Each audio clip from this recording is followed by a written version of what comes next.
What's up, world? What's up, family? Godsent1 back here, doing what I said I was going to do. I did take the weekend off, so forgive me for that, but I am back on track, and so I will be posting every day like I said I would do.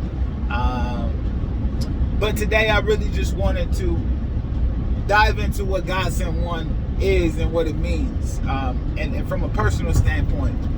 So, my son, he'll be 18 this year, so this was about 15 years ago, I would say, when this came into existence, more so, before my oldest daughter was born.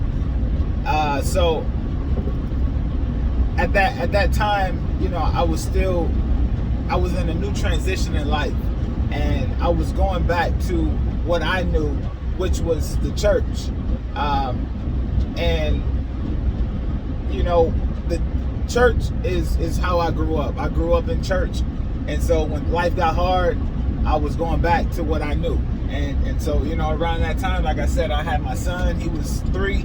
I was transitioning in and out of life, finding my way, trying to stay out of trouble, you know, on a lot of levels, and so to speak. And so my mom, you know, she would thankful for the prayers, thank you, you know, for the thoughts of my grandmother, my mothers, and, you know, and everyone else that, you know, prayed for me and kept me, you know, kept me covered, you know, thanking the Creator that, you know, He listened to those prayers and kept me covered. Because there was times where, you know, I don't know, I probably shouldn't be here to even make this video, but I know that everything happens for a reason and purpose, and, you know, it's destined.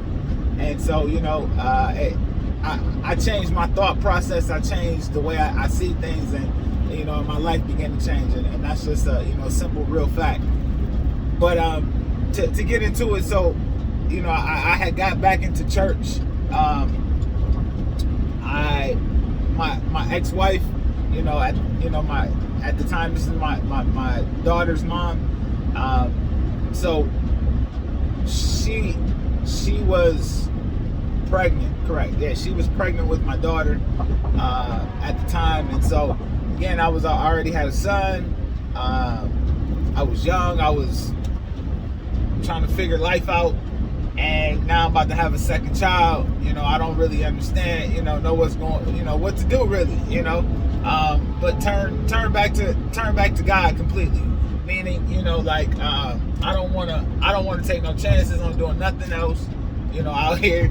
I didn't want to take it in my hands no more. You know what I mean? I didn't want to take my chances on doing nothing, because it seemed like everything that I was doing was just like, it was a enjoyable moment, and then it was coming crashing. And I'm like, man, I can't keep doing this. And, you know, so,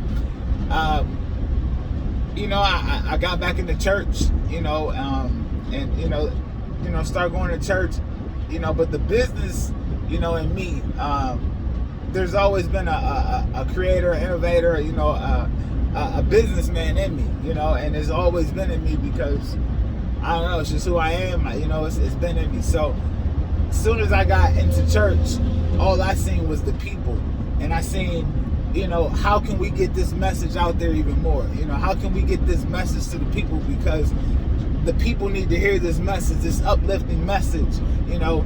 But I didn't want to preach to the people, because I knew what it was like to be somebody who rejected any kind of religious talk, any kind of, whether it was Muslim, Christianity, JW, you know, Jehovah's Witness, whatever it was, you know.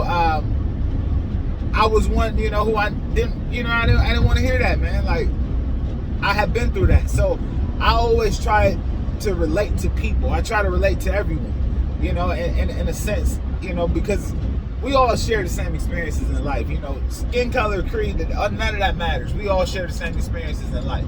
And so, you know, I always try to be relatable in that sense. And so what ended up, you know, happening was, I'm like, man, I need to send a message. I should start a t-shirt line. And the t-shirt line, I'm going to put positive messages on the t-shirt, and people will see that these are positive messages. They'll attach to them, but I'm going to make them personal messages like God sent them, because that's what people need to feel. Because when you're in church service, when you're observing, all you see are all the people being moved by the Spirit. And so the Spirit being the Spirit of God, everyone is moved by that Spirit and that presence of God. So it's like, that's what we're looking for. That's what people need to see. So they need to hear that message coming from the preacher about God. We're that. And so, all right, God sent. But as I was developing even more, I said, you know what? What if I was able to let people see that God really sent them? Because nobody can do what you can do. Nobody can do what I can do. Yeah, people can cut hair. People can cut grass. All this, it's 1,000 millions of people that cut grass, cut hair. But nobody cuts hair the way I cut hair because I'm not even a licensed barber. Alright. But no, in all seriousness, understanding what I'm trying to say is my profession, I'm in sales. I'm in construction. I do home remodeling. I work with a CBD company. I have my own CBD line. I do tattoo removal. I do a lot of different things. I do personal training. I do a lot of different things. That's what makes me me. Nobody else do all those things. And there may be a million, billion other people who do all of those things, but none of them do them like I do them. None of them do them like Brandon does them. And that's my real name. So that's the reality of it. Nobody does what you do like you do. But you got to get that inside of you. That's where your value comes from. That's where you have to understand that God did send me to be where I am. But that don't mean I have to stay where I am. And that's the conflicting part that we have been lied to and that has been brainwashed about us, that where we are is where we have to stay. That's not true. Where you are, you have a significant role to play, but you don't have to stay. You can always grow and go, because that's the meaning of life. Grow and go. Grow and go. Experience, learn, and take it somewhere else. Because what you learn here, you can take it somewhere else and be appreciated much more, because there's other people that will appreciate it. If anybody that I'm talking to understands, the stories of the Bible, the stories of Jesus and the New Testament that they talk about, that they talk about, when he had a word, he was rejected in his own place. He was rejected by his own people, so he had to go other places to tell his word. But once it caught wind, the people back where he was at, they wanted to claim him. Because then they understood, oh, he ain't just that little boy. He got a message. He got something inside of him. But because we didn't see him for anything other than that little boy or Joseph's son or Mary's son, whoever, they didn't see you for what you are. They see you for who you are. And who you are is who you came through. But what you are is what you came from. And you came from the Creator. So you are a child, a son, and a daughter of the Creator. God did send you, but he sent you through your mom and your father. They concepted together to conceive you. That's God sent. God put them together. I know a lot of people are going to say there's a lot of scenarios in life where situations happen. Unfortunate situations where the baby wasn't supposed to be here, so to speak. I have to beg to differ. I'm not judging anybody. I'm not saying anything about anything, but all I'm saying is, if you made it here on this planet and you had breath in your lungs, you were sent by the Creator. You had a purpose to feel. And a purpose to feel, it may not just be for you. Honestly, it's not for you. It's for everyone else around you. You got a purpose. You got a significant place where you are. But again, I say you don't have to stay where you are. And that's what people got to understand. Grow and go. So Godsent1 came from me understanding that I'm significant. I'm special. I was sent. Nobody can do what I was sent to do.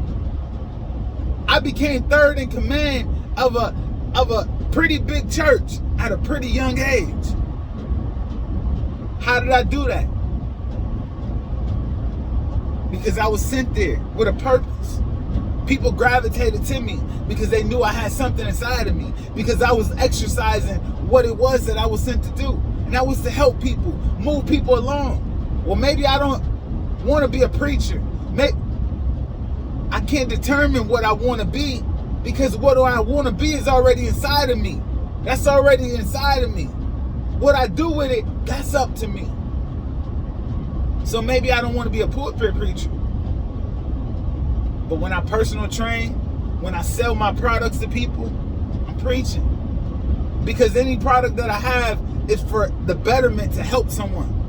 I don't have any products that is just for my own selfish growth. No, anything that I have, it's a give and take. I have something that's going to help someone else. So I'm preaching because I got to sell it to you. And that's all that preaching is. The word. You got to be sold on God's word that makes applicable to your life. Well, I tell you one thing, one secret to all of this, y'all. You don't got to be sold on something once you know it. Once you know that God's word is applicable to who you are, you ain't got to be sold no more, because God sent you. Your position in life is not significant. Your position in life is not coincidence. Excuse me. It's not a coincidence. It's significant. And you got to understand that. Take that. Breathe that. Receive that. I am significant. I am where I'm supposed to be, but I am not destined to stay here. I'm not destined to stay here. I'm not commissioned to stay where I'm at. Grow and go. Grow and go. God sent you. Remember that. Godsent1 came from an inspiration that I needed to become part of the man that I am today. And that's why I brought back Godsent1. I'm bringing it back as a whole clothing line, the whole thing that it was originally intended. Godsent1, GS1. Because God sent you. Just like he sent me. Just like he sent every individual. Your daughters, your sons, they're significant. Speak that into their lives. They are significant. You receive this, you speak that. Your neighbors, your friends, let them know they're significant. Remember, to receive a blessing, you got to give a blessing. What I'm giving is a blessing. What I'm receiving is a blessing. I just want y'all to understand, Godsent1 came from the Creator alone. So now I receive that I was sent to do what only I can do. And that's the same thing that goes for you. Love y'all.